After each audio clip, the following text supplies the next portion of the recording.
Welcome to Waking Up with AI, a podcast from Weiss, featuring your hosts Katherine, Forrest, and Anna Gressel. The only update you need on AI policy, law, and governance starts now. Hey, folks. Good morning, and welcome to another episode of Waking Up with AI, a Weiss podcast. I'm Katherine, Forrest. And I'm Anna Gressel. And we both have little funny stories about our mics. I actually don't have a podcast mic this morning, so I'm actually holding a headphone mic close to my mouth because for whatever reason, when I went from one location to another, I didn't bring the right set of adapters. And Anna, what's your story? Well, You've actually got the right mic. I do have the right mic, and I was just making Katherine feel a little bit bad about her story because I fully rescued my podcast mic and headphones from a burning fire in my house. So, if our listeners don't think I'm completely devoted to recording this podcast, I am, and I have proof right here because I have my fancy podcast mic. And that raises fact that dedication has eventuated in us having a full year now. We've hit our 1-year anniversary in the Waking Up with AI Weiss podcast series, right? Yeah, it's super exciting. Our first episode came out on March 7th of last year. We're recording this on March 7th of this year. So it's full circle. We made it through 2024, on to 2025. And to celebrate our anniversary, Katherine, we have a new defining episode to talk about. We did Defining AI as our first episode ever on Waking Up with AI. And now we're going to define one of the hottest topics out there right now, quantum computing. And actually, we're going to start with, I think Anna's going to take a couple of episodes to do this, but we're going to start with talking about what enables quantum computing. And our listeners might not know this, but the UN has declared 2025 to be the year of quantum science and technology. So in addition to all of the headlines that we've seen recently relating to advances in quantum computing, which we're going to explain, from Google and Amazon and Microsoft and others, we thought that we would leap into this topic, but we're going to do it in a few, I would say, baby steps, because the word quantum, I think, gives people sort of flashbacks to high school and college physics classes and or things that they avoided or words they didn't understand. So we're going to take it in baby steps to sort of get there. And I promise it's not going to be traumatic. Well, that's quite a promise, Katherine. But let's take a step into this. We've all been hearing the phrase quantum computing. And in fact, it's been coming up more and more in the past 2 years because of advances that have been in the news. And the discussion in scientific circles has actually been going on for decades.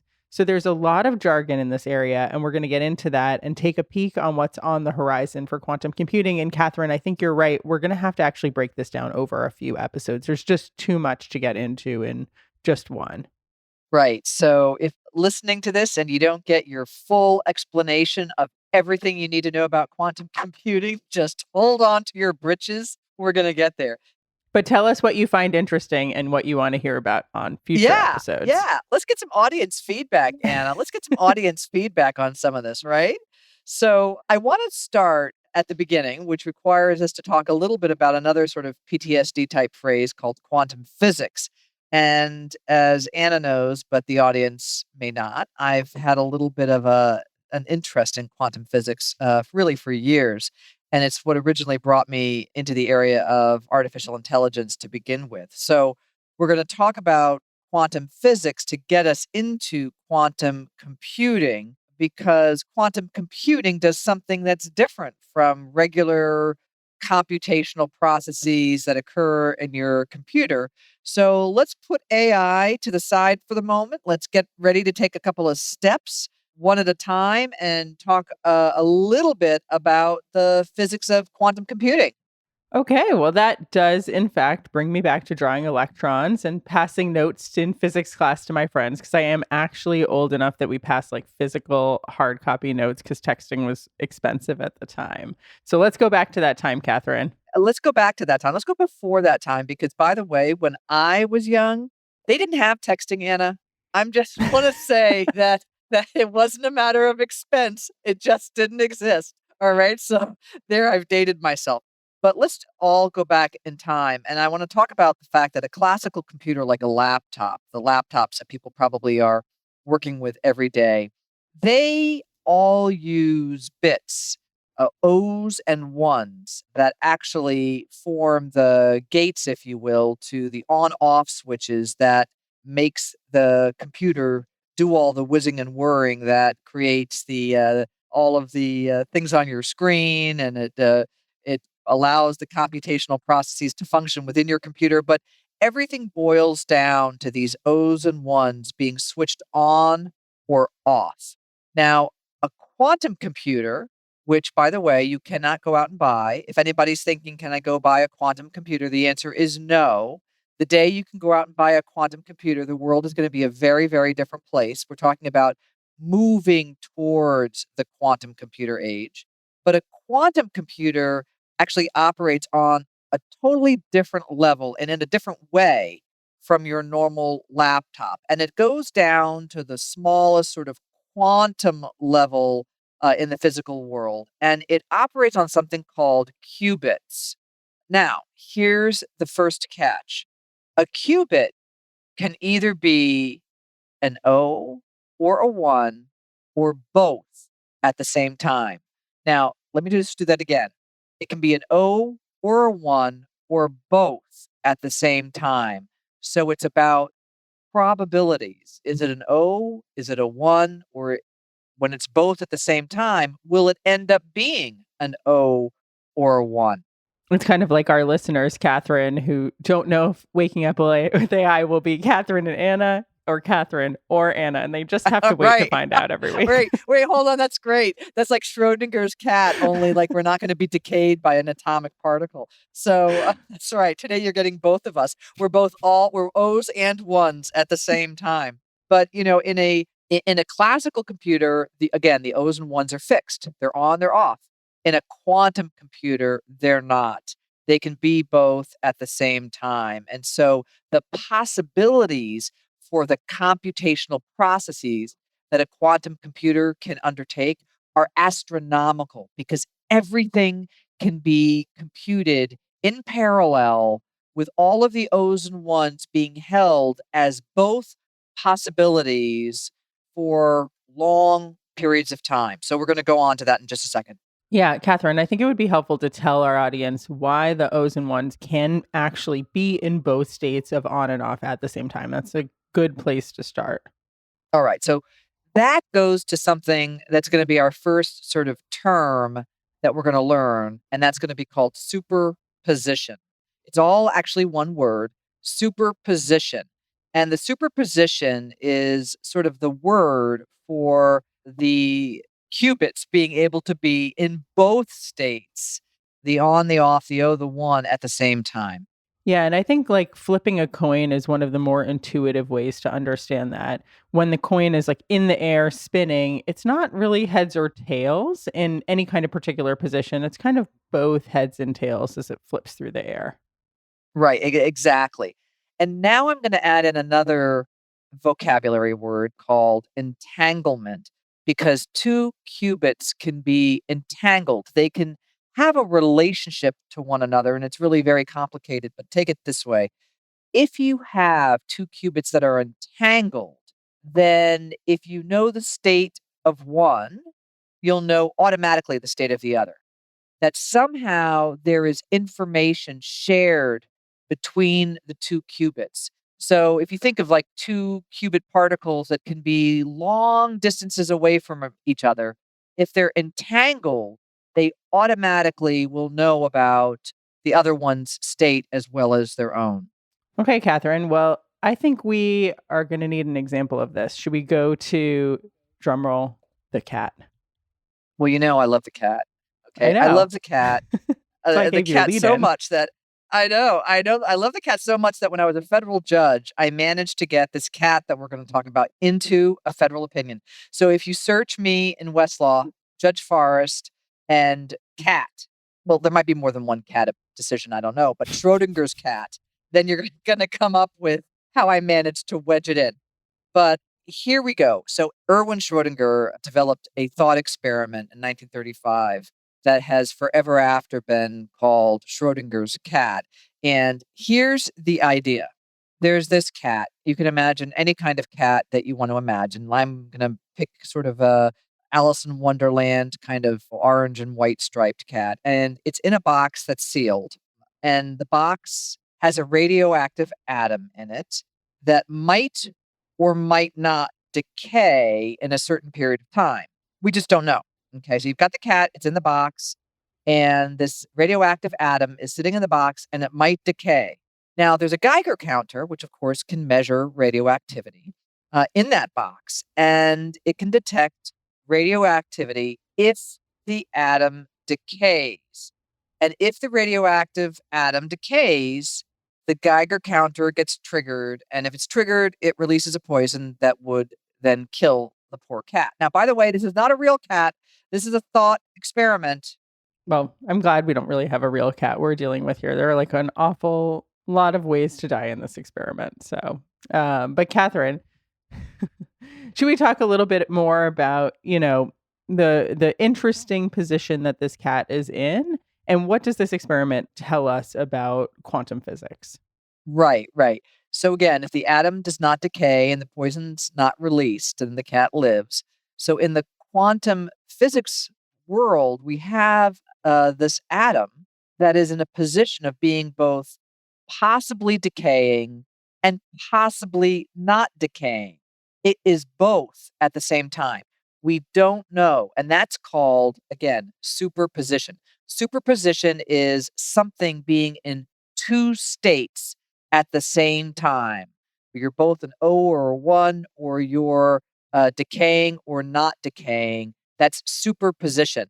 And because that atom is in superposition in the sealed box that we're not looking at, we're not looking into, the cat could be either alive or dead. It's both alive and dead at the same time, which is really something that's hard to wrap your mind around. So we don't know the answer to it. And so what we're saying is that in quantum physics, the position of quantum particles are only fixed in one state, in one particular state, if they're observed or measured. And until they're observed or measured, the quantum particle is in every possible state.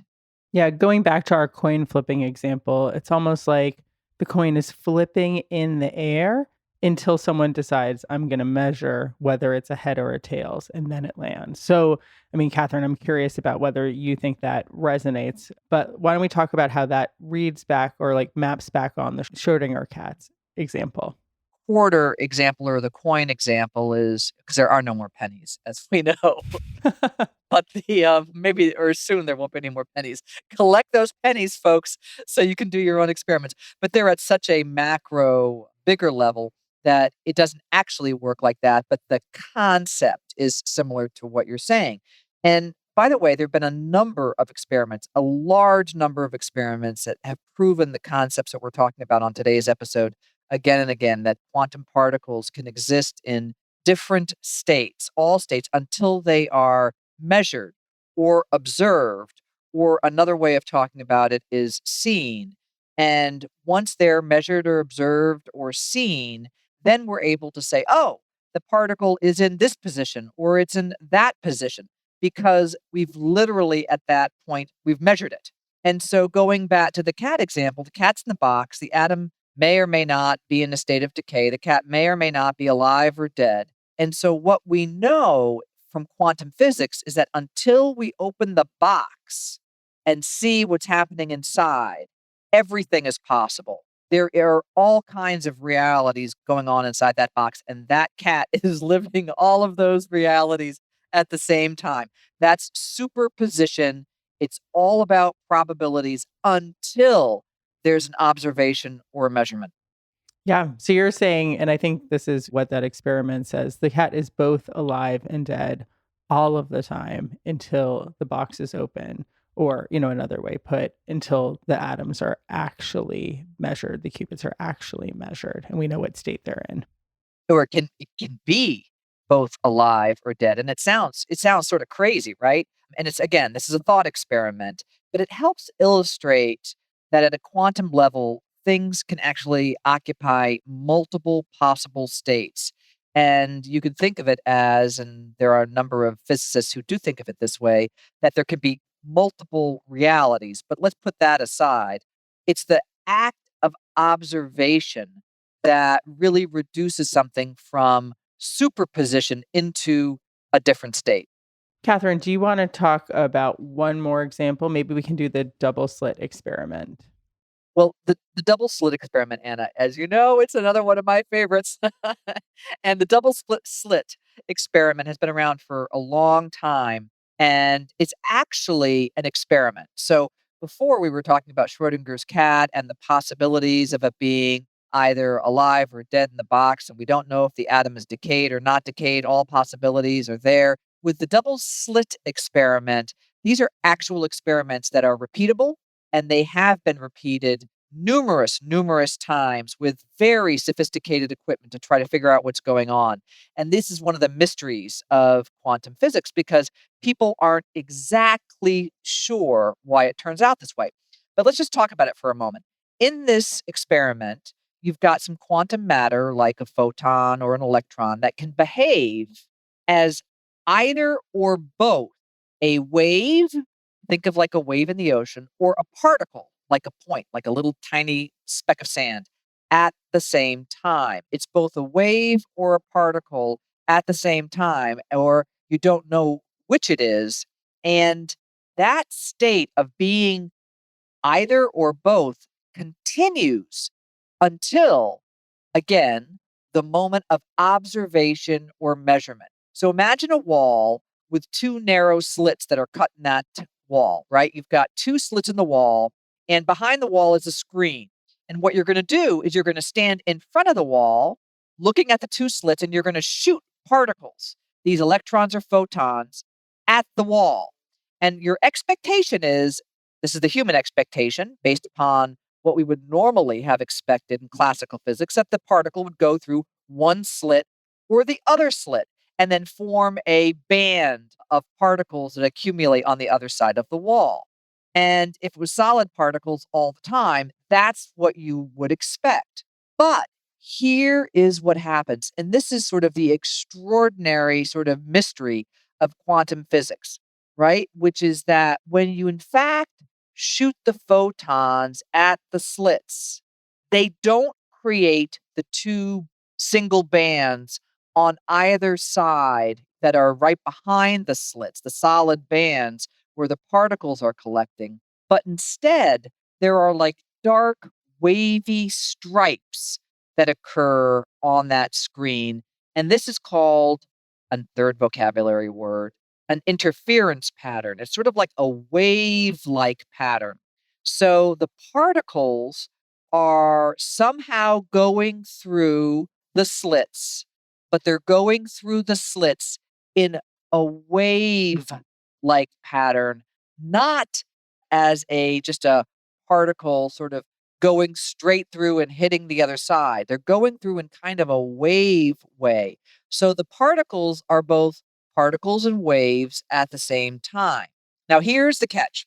If you place something that can measure or observe the particles just before they go through the slit, like a detector, something that can observe the little electron or photon before it goes through the slit, it actually, again, collapses from its superposition state. It goes into a particle. It becomes a particle and it chooses one slit or the other.